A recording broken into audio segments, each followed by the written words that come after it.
नमस्कार मित्रों, पीसीए हिंदी ज्ञान में आपका हार्दिक अभिनंदन व स्वागत है। दोस्तों, आप लोगों के लिए यहाँ पर हिंदी व्याकरण का सामान्य नॉलेज दिया जा रहा है, जिसमें हम वर्ण विचार को पढ़ रहे हैं और वर्ण विचार के अपने 3-4 वीडियो हो चुके हैं। इसी क्रम में हम वर्ण विचार का अगला वीडियो आज डालने वाले हैं, जिसके अंतर्गत हम पढ़ेंगे वर्णों का सामान्य परिचय। और वर्णों को हम पढ़ चुके हैं मित्रों। वर्ण 2 प्रकार के होते हैं, स्वर और व्यंजन। ये हम पढ़ चुके हैं। स्वर होते हैं 11 और व्यंजन होते हैं 33। मूल वर्ण कितने होते हैं तो इनमें हम पढ़ चुके हैं। मूल वर्ण होते हैं कितने? 44। ये मूल वर्ण हो गई, मूल वर्ण। अब मित्रों हम आगे चलें तो यहाँ पर वर्णों का वर्गीकरण पढ़ रहे हैं। यहाँ पर हम बात करें तो ये वर्णों का वर्गीकरण और वर्णों का वर्गीकरण हमने 2 प्रकार से किया है। और वर्णों का वर्गीकरण हमने कितने प्रकार से किया है दोस्तों? 2 प्रकार से किया है, जिसके अंतर्गत एक तो पढ़ा हमने उच्चारण स्थान। एक तो क्या पढ़ा मित्रों? उच्चारण स्थान। और दूसरा पढ़ा है साथियों पर्यटन विधि। ऐसे हमने पढ़ा है। अब यहाँ पर पर्यटन विधि और उच्चारण के आधार पर वर्णों का विभाजन ये हम पढ़ रहे हैं। तो यहाँ पर देखिए मित्रों, उच्चारण स्थान मूलतः तो कितने होते हैं? 8 और कुल प्रारूप कितने होते हैं? 11, जो हम कर्म से पढ़ चुके हैं। इसके बाद में पर्यटन विधि के आधार पर वर्ण, और पर्यटन विधि के आधार पर वर्णों के हमने किए हैं 3 उपभेद। इसके अंतर्गत पहला हमने पढ़ा है मित्रों यहाँ पर कंपन के आधार पर, और कंपन के आधार पर यह हम पढ़ चुके हैं। फिर दूसरा हमने पढ़ा है श्वास वायु के आधार पर, ये भी हम पूर्ण कर चुके हैं। और इसी में मित्रों तीसरा चल रहा है यहाँ पर आज उच्चारण के आधार पर ऐसे दोस्तों हम ये यहाँ पर कर्म से पढ़ रहे हैं। अब देखिए आपके सामने लिखा हुआ है, एक बार फिर से देख लेते हैं। यहाँ पर मित्रों अगर हम बात करें तो यहाँ पर आपके सामने लिखा है कंपन के आधार पर वर्ण 2 प्रकार के होते हैं मित्रों, एघोष वर्ण और एक होता है कौन सा? सघोष वर्ण। और ये डिटेल से हम पढ़ चुके हैं। एघोष वर्ण होते हैं कितने मित्रों? 13 और सघोष वर्ण होते हैं कितने मित्रों? 31 होते हैं। ये हम कर्म से इनको पढ़ चुके हैं, 31 होते हैं। 44 वर्णों में 13 तो होते हैं एघोष और 31 होते हैं क्या? सघोष होते हैं। फिर मित्रों हम चलें श्वास वायु के आधार पर, और यहाँ पर श्वास वायु के आधार पर वर्ण 2 प्रकार के होते हैं। एक तो पढ़ा हमने मित्रों महाप्राण, और एक पढ़ा है मित्रों अल्पप्राण। अब यहाँ पर भी हमने ये पढ़ लिया है कि महाप्राण ध्वनियां होती हैं की संख्या होती है 14, और अल्पप्राण ध्वनियों की संख्या कितनी होती है? 30 होती है। अब ये पिछले वीडियो में हम अच्छे से इनको पढ़ चुके हैं। हर वर्ग का पहला, दूसरा और 3 स, हर वर्ग का पहला, दूसरा और 3 स एघोष होते हैं, और बाकी होते हैं मित्रों क्या? सघोष। इसमें हम पढ़ चुके हैं कि इस दुनिया में या उस दुनिया में 2-4 महान हैं। हर वर्ग का दूसरा, चौथा हम पढ़ चुके हैं। 10 तो ये हो गए, और 4 हो गए ऊष्म व्यंजन। ऐसे हम 14 वर्णों को पढ़ चुके हैं महाप्राण, और बाकी बच गए वो क्या हो जाएंगे? अल्प प्राण रहने वाले हैं। फिर मित्रों इसके बाद में हम आगे बढ़ते हैं। तो आज हम पढ़ने वाले हैं यहाँ पर उच्चारण के आधार पर वर्ण, ये टॉपिक पढ़ने वाले हैं। और मित्रों उच्चारण के आधार पर वर्णों के 8 प्रकार बताए गए हैं। कितने प्रकार बताए गए मित्रों? 8 प्रकार। अब ये 8 प्रकार कौन कौन से हैं? कर्म से हम पढ़ने वाले हैं कि ये 8 कौन कौन से रहने वाले हैं। तो मित्रों आपके सामने लिखा हुआ है 8। तो इसमें देखिए 1 नंबर पर चलते हैं तो ये स्पर्शी आ जाएंगे, कौन से आ जाएंगे, स्पर्शी। दो पर आएंगे तो यहाँ पर आ जाएंगे मित्रों स्पर्श संघर्षी, स्पर्श संघर्षी। तीन पर आएंगे तो यहाँ पर आ जाएंगे मित्रों कौन से, नासिके, नासिके वर्ण। और चार पर आएंगे तो यहाँ पर आ जाएंगे मित्रों संघर्षी वर्ण, संघर्षी वर्ण। ऐसे क्रमशः हम चले तो मित्रों चार तो हो गए ये, और चार कौन से रहने वाले हैं वो भी हम पढ़ेंगे आगे। यहाँ पर पांचवें नंबर पर आता है तो यहाँ पर मित्रों पांच पार्श्विक है, पार्श्विक, पांच पार्श्विक। छह में चलेंगे तो प्राकंपित हो जाएगा, प्राकंपित। और सात में चलेंगे तो मित्रों उत्सिक्त रहने वाला है। और आठ में चलेंगे तो यहाँ पर मित्रों अर्ध सवर रहने वाला है, ये इसको हम संघर्ष, संघर्षहीन भी कह सकते हैं। ऐसे मित्रों उच्चारण के आधार पर अपने जो वर्ण हैं इनको कितने भागों में बांटा गया है, तो इनके 8 प्रकार बताए गए हैं। अब ये 8 प्रकार में कौन कौन से वर्ण रहने वाले हैं वो भी हम पढ़ेंगे। एक बार देख लेते हैं। स्पर्शी व्यंजन होते हैं 16, स्पर्श संघर्षी होते हैं 4। स्पर्श संघर्षी कितने होते हैं दोस्तों, 4 होते हैं। इसी कड़ी में हम आगे चले तो नासिके कितने होते हैं, 5। और संघर्षी वर्ण कितने होते हैं, 4। पार्श्विक कितने होते हैं, केवल 1। प्रकंपित कितने होते हैं, केवल 1। उत्सित कितने होते हैं, 2। और अर्ध सवर या संघर्षहीन कितने होते हैं, 2। ऐसे इन वर्णों को जानने वाले हैं। अब मित्रों पहले जान लेते हैं हम इनको, और आपके सामने लिखे हुए हैं देखिए 4 स्पर्शी वर्ण। पीछे हम पढ़ चुके हैं स्पर्श, स्पर्श वर्ण या स्पर्श व्यंजन। और स्पर्श व्यंजनों की संख्या हमने पढ़ी है पीछे 25। कितनी पढ़ी है दोस्तों, 25। लेकिन यहाँ पर उच्चारण के आधार पर अगर पूछा जाए तो स्पर्शी वर्ण आपके सामने कितने लिखे हुए हैं, 16। स्पर्श होते हैं 25 जबकि स्पर्शी होते हैं 16। मित्रों यहाँ पर वही अंतर रहने वाला है, जैसे गरीब है और गरीब में एक ही मात्रा जोड़ देंगे तो गरीबी हो जाएगा। दोनों व्याकरणिक दृष्टि से अलग अलग कैटेगरी में जाते हैं। गरीब एक विशेषण होता है और गरीबी वो भाव प्रकट करने वाला शब्द हो जाता है जो गरीबी का भाव प्रकट करता है। सीधी सी बात यह है कि गरीब एक विशेषण है और गरीबी एक संज्ञा है, भाववाचक संज्ञा। ठीक वैसे ही स्पर्श वर्ण है तो यहाँ पर कितने हो गए, 25। और स्पर्शी वर्ण कितने हो जाएंगे, 16। अब ये स्पर्शी वर्ण 16 कौन कौन से रहने वाले हैं मित्रों, स्पर्श व्यंजनों को पढ़ेंगे तो यहाँ पर क वर्ग, च वर्ग, ट वर्ग, ता वर्ग और प वर्ग, ऐसे हमने 5 वर्ग पढ़े। अब मित्रों क वर्ग में कितने वर्ण आते हैं, तो यहाँ पर आते हैं 5। सभी में 5-5 आते हैं। सभी में कितने कितने आते हैं, 5-5 आते हैं। अब इन 5-5 में से लास्ट वाले हम निकाल देंगे, ये हो जाएंगे पंचम वर्ण। क्या हो जाएंगे, पंचम वर्ण। हर वर्ग का पंचम वर्ण निकाल देंगे, इनकी संख्या कितनी हो जाएगी, 5 हो जाएगी।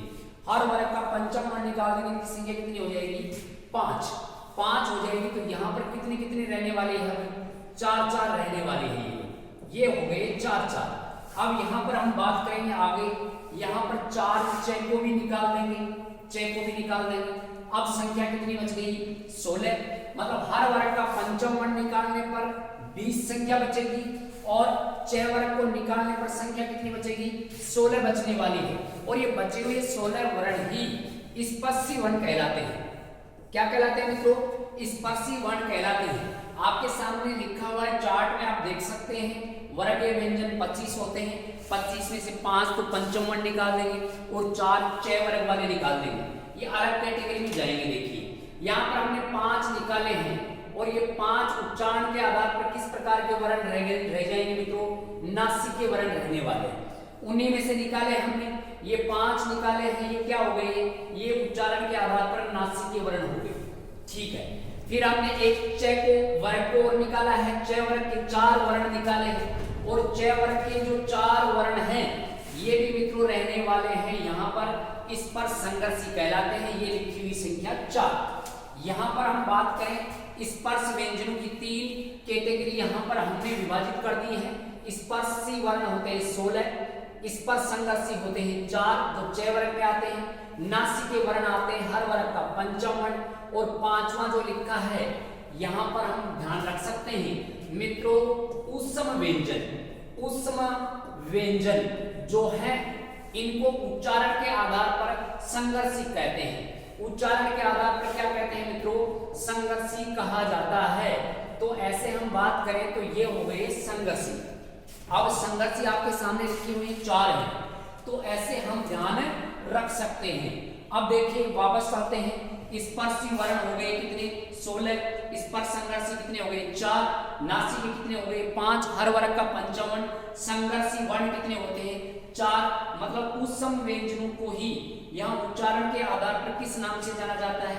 संघर्षी के नाम से जाना जाता है। तो मित्रों उच्चारण के आधार पर 4 भेद तो ये हो गए। अब पढ़ते हैं हम आगे आने वाले 4 को। आगे जो आएंगे उन 4 को पढ़ते हैं। देखो एक बार, फिर आपको आराम से इनको अलग अलग करके भी समझा देंगे। हम देखो इनको याद कैसे करें? उच्चारण के आधार पर इनके 8 भेद हैं। 8 को हम 4 को पढ़ेंगे पहले और 4 को पढ़ेंगे बाद में। अब इन 4 को हमने पढ़े तो इनमें से 3 तो स्पर्श व्यंजनों में से ही निकाल लिए हमने, एक अलग से निकाला जिसमें हम उस ऊष्म व्यंजनों को संघर्षी कहते हैं। अब चलिए मित्रों आगे 5वां भेद लिखा है इसमें, इसको कहा जाता है पार्श्विक। और पार्श्विक के अंतर्गत एक ही वर्ण आता है और वो आता है मित्रों कौन सा? ल। तो इसको हम याद रख सकते हैं पाल। पाल याद रख लो। पा का मतलब हो जाएगा पार्श्विक और ल का मतलब भाई ये ल रहने वाला है। तो पाल याद रखेंगे तो पार्श्विक ये हो गया। दूसरी बात 5वां भेद याद करना है। 4 हो गए तो 5वां पा पार्श्विक, 5वां पा पार्श्विक, ऐसे हम इस भेद को याद रख सकते हैं। 5वां पार्श्विक पाल। अब ये हो गया भी। फिर देखिए 6 नंबर पर प्रकंपित, या इसको हम लुंठित भी कह सकते हैं। क्या कह सकते हैं? लुंठित। मतलब ये है कि प्रकंपित या लुंठित वर्ण, और इसके अंतर्गत देखो कितनी संख्या दे रखी है? 1 दे रखी है। और इसको हम ध्यान रख सकते हैं, इसमें र वर्ण आता है। कौन सा वर्ण आता है? र वर्ण। अब जानिए इनको क्यों कहा जाता है पार्श्विक और इसको क्यों कहा जाता है प्रकंपित। सुनिए, जिस वर्ण को बोलने पर जीवा पार्श्व भाग, कौन से भाग में दोस्तों? पार्श्व भाग। और पार्श्व का अर्थ होता है बगल। पार्श्व का अर्थ क्या होता है? बगल। जिस वर्ण को बोलने पर जीवा पार्श्व भाग बगल वाले भाग में चली जाती है उसको पार्श्विक वर्ण कहेंगे। बोलकर देख लो, ल को बोलते हैं तो जीवा पार्श्व भाग में जाती है, बगल वाले भाग में जाती है, इसी वजह से इसको क्या कहते हैं? पार्श्विक कहते हैं। फिर मित्रों प्रकंपित कौन सा है? इसको लुंठित भी कहा जाता है। क्यों? अब इसके अंतर्गत आ गया र। अब बोलकर देख लेंगे तो पता चल जाएगा। प्रकंपित, जिस वर्ण को बोलने पर जीवा प्रकंपित हो जाती है, जीवा लुढ़क सी जाती है, अतः इसको लुंठित वर्ण भी कहते हैं। प्रकंपित या लुंठित वर्ण। अब मित्रों ये प्रकंपित या लुंठित वर्ण कौन सा हो गया? र। बोलकर देखो, र प्रकंपन हो रहा है, र लुढ़क रहा है तो लुंठित वर्ण हो गया। इसको हम ऐसे भी याद रख सकते हैं, प्रालूर। प्रालूर भी कर सकते हैं। प्र का मतलब प्रकंपित, लू का मतलब लुंठित, और इसके बारे में हम कह रहे हैं र के बारे में। फिर जानिए मित्रों 7 नंबर पर लिखा हुआ है उत्सित। और उत्सित वर्ण में आते हैं, एक तो आता है डा और एक आता है ढहा। अब ये हम पिछले वीडियो में भी इनको विस्तार से जान चुके हैं। उत्सित, जिन वर्णों को बोलने पर जीवा एक बार ऊपर जाने के बाद पुनः नीचे गिरती है उन्हें उत्सित कहते हैं। लगता है कि ये जीवा को फेंक से रहे हैं, अतः उत्सित का अर्थ होता है फेंका हुआ। तो ऐसे फेंकने वाले 2 वर्ण हो गए, अड़ा और ड। इनको उच्चारण के आधार पर उत्सित वर्ण, ताड़नजात वर्ण, द्विगुणित वर्ण या अरबी फारसी वर्ण कहा जाता है, जो हमने पिछले वीडियो में डाल रखा है। अब मित्रों बचा कौन सा? 8वें नंबर वाला। 8वें नंबर में कितने आते हैं वर्ण? 2, जिनको क्या कहा जाता है? अर्धस्वर, या क्या कहा जाता है? संघर्षी। तो इसके अंतर्गत मित्रों रहने वाले हैं या और व, या और व रहने वाले हैं। क्यों इनको अर्ध स्वर कहा जाता है और क्यों इनको यहाँ पर संघर्षहीन कहा जाता है, ये भी हम जान लेते हैं। मित्रों, कुछ विद्वान ये कहते हैं कि यह और वह ये स्वरों में रखे जाएंगे क्योंकि स्वरों की तरह उच्चारित होते हैं, लेकिन स्वर नहीं व्यंजनी है, तो ये अर्ध स्वर कहलाए। इस वजह से इनका उच्चारण स्वरों की तरह होता है, तो इनको अर्ध स्वर कह सकते हैं। फिर इनको बोलने पर हमें बिल्कुल भी संघर्ष नहीं करना पड़ता, जीवा को संघर्ष नहीं करना पड़ता, अतः इसको इन दोनों को संघर्षहीन के नाम से भी जाना जाता है। तो मित्रों, ये और वह अर्ध स्वर या संघर्षहीन के नाम से जाने जाते हैं। अर्ध स्वर क्योंकि स्वरों की तरह उच्चारित होते हैं और संघर्षहीन क्योंकि इनके बोलने पर हमें जीवा को संघर्ष नहीं करना पड़ता। तो ये संघर्षहीन हो गई। संघर्ष करने वाले कौन से हैं? जैसे अभी बोला पीछे उष्म व्यंजन, जिनको बोलेंगे तो संघर्ष करना पड़ेगा, अतः उष्म व्यंजन को ही उच्चारण के आधार पर संघर्षी व्यंजन या संघर्षी वर्ण कहते हैं। अब मित्रों, आपके सामने देखो दोनों आ जाएंगे एक साथ। ये लोग ये आ गए, देखो स्लाइड पर हम देखते हैं। यहाँ पर उच्चारण के आधार पर देखिए एक बार फिर से, उच्चारण के आधार पर वर्ण कितने प्रकार के? 8। इनमें सबसे पहले हमने पढ़ा स्पर्शी। स्पर्शी वर्ण की संख्या 16। इन 25 में से कौन से 25 में से मित्रों? ये स्पर्शी व्यंजन, स्पर्श व्यंजन है 25। इनमें से हम 6 वर्ग को निकाल देंगे और हर पंचम वर्ण को निकाल देंगे, संख्या बचेगी 16 और ये कहलाते हैं स्पर्शी। फिर हमने 6 वर्ग को निकाला, स्पर्श संघर्षी हो गए। नासिके को निकाला तो ये नासिके वर्ण हो गए। हर वर्ग का पंचम निकाला हमने, नासिके हो गए। और यहाँ पर उष्म व्यंजनों को ही उच्चारण के आधार पर किस नाम से जाना जाता है? संघर्षी वर्ण के नाम से जाना जाता है। ये लिखे हुए देखिए संघर्षी। फिर इसके बाद में हमने यहाँ पर देखिए 5वें नंबर पर पांचवा पार्श्विक और इसके अंतर्गत पाल याद रख सकते हैं। पार्श्विक क्यों? क्योंकि जब लय को बोलते हैं जीवा पार्श्व भाग में जाती है। प्रकंपित या लुंडित इसके अंतर्गत र आता है, क्योंकि र को बोलते हैं तो जीवा प्रकंपित या लुंडित सी हो जाती है, इसी वजह से इसको हम प्रकंपित या लुंडित वर्ण कहते हैं र को। फिर चलते हैं उत्सित वर्ण ड और ढ। इनको बोलने पर ऐसे लगता है कि जीवा को फेंक रहे हैं, उठा कर भगा रहे हैं, फेंक रहे हैं, उठा कर फेंक रहे हैं। तो ऐसे हम ध्यान रखें, देसी भाषा में बोलेंगे भगा रहे हैं। तो ये हो गया ढ और ढ, ये उत्सित वर्ण हो गए। फिर अर्ध स्वर या संघर्षहीन, इनके अंतर्गत यह और आते हैं वह। ऐसे दोस्तों, आज की क्लास में हमने उच्चारण के आधार पर 8 प्रकार के वर्णों को पढ़ा है। विस्तार से इनको सरल भाषा में आराम से समझाने का पूरा प्रयास किया है और उसी भाषा में आप समझने का प्रयास करेंगे तो ये उच्चारण के आधार पर 8 प्रकार के वर्णों से आपका प्रश्न होने वाला है सही से, और आगे आपका गलत नहीं होगा। लेकिन विस्तार से जानिए, समझिए, रटना नहीं है, समझना है। ठीक है मित्रों, कैसा लगा आपको? अच्छा लगा हो तो जरूर कमेंट कीजिए और बुरा लगे तो भी कमेंट कीजिए। अगर मान लो लगे कि किसी को फायदा हो सकता है तो चैनल को सब्सक्राइब तो करेंगे, उसके साथ साथ शेयर भी आप कर सकते हैं। ठीक है मित्रों, धन्यवाद। जय हिंद, जय भारत।